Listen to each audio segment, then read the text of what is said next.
Solidarity message from NG Lahore, President United Council. I invite you, sir, on the stage.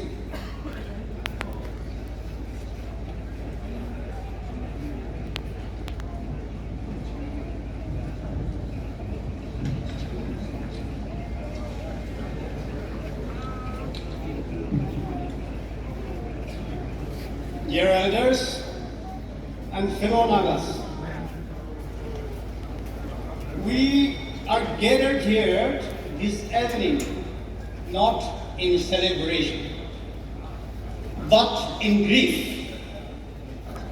We light this candle for two sons of our soil, Mr. S.W. Chinaoshan and Mr. Yarengang Vasu, and also passengers, ordinary men on an ordinary journey home on April 18, 2026. Their journey was cut short between Litan and Tien Khazan.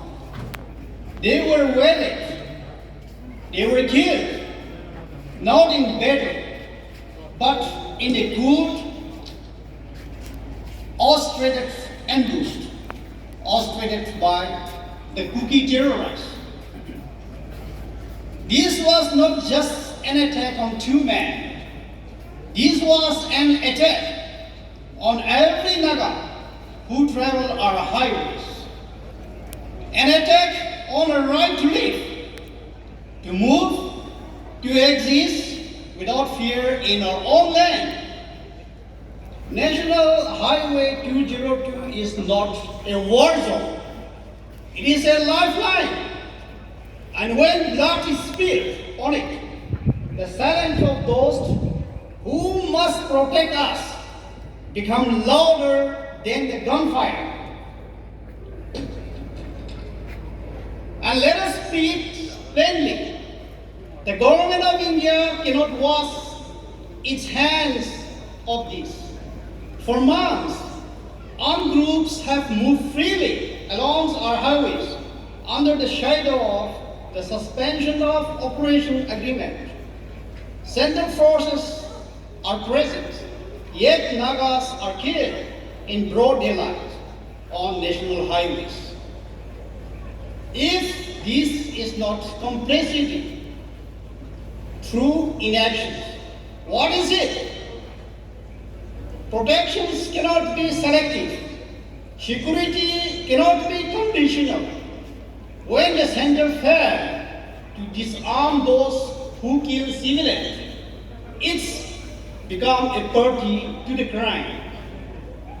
Owing to this tragedy, the United Naga Council called for 3 days of mourning.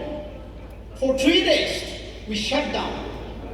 Not to inconvenience our people, but to show the weight of our loss, to show that when Naga fought, all Naga feel the ground shake.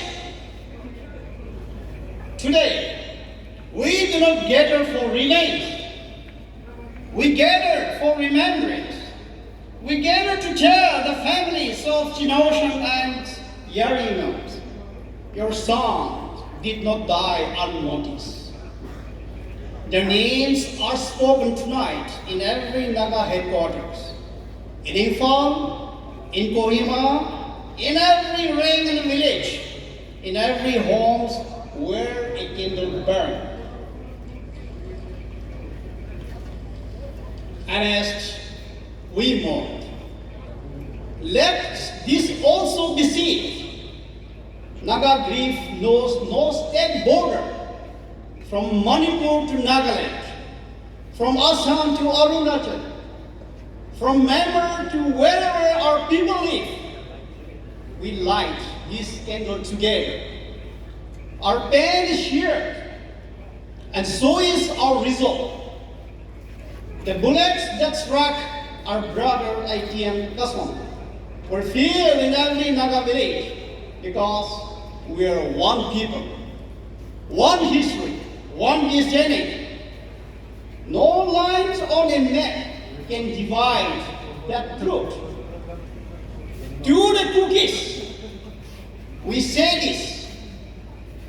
Our suspensions of ties these 3 days is a traditional way of grief. It is not hatred. It is mourning.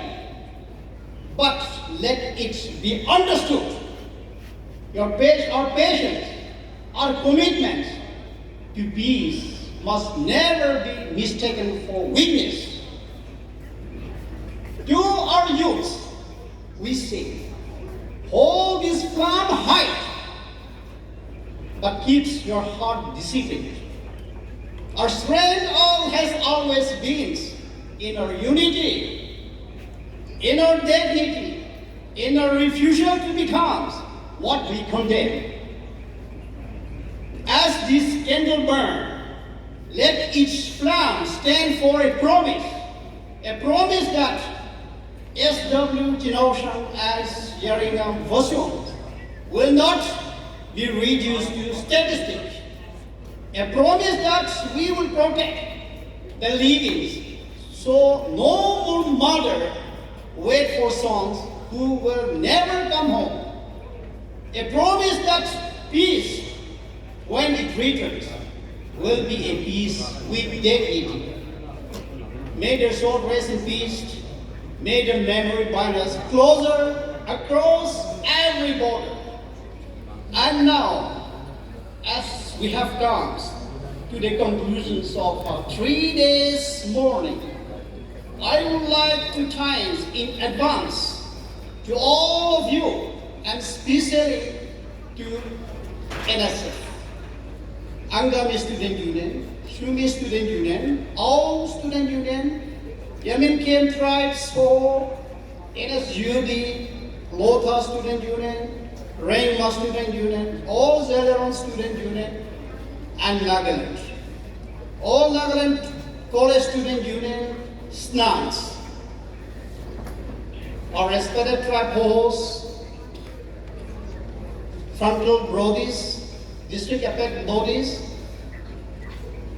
its units, NPO, SDSA, SDWA, and their subordinate units, TNL, TKS, TSL, and their subordinate units, JTC, Taminglo Student Union, Women Unions, SOAS Chandel, CNPO, Student Wing and Women Wings, and all of you who stood by us in solidarity at this point of critical time.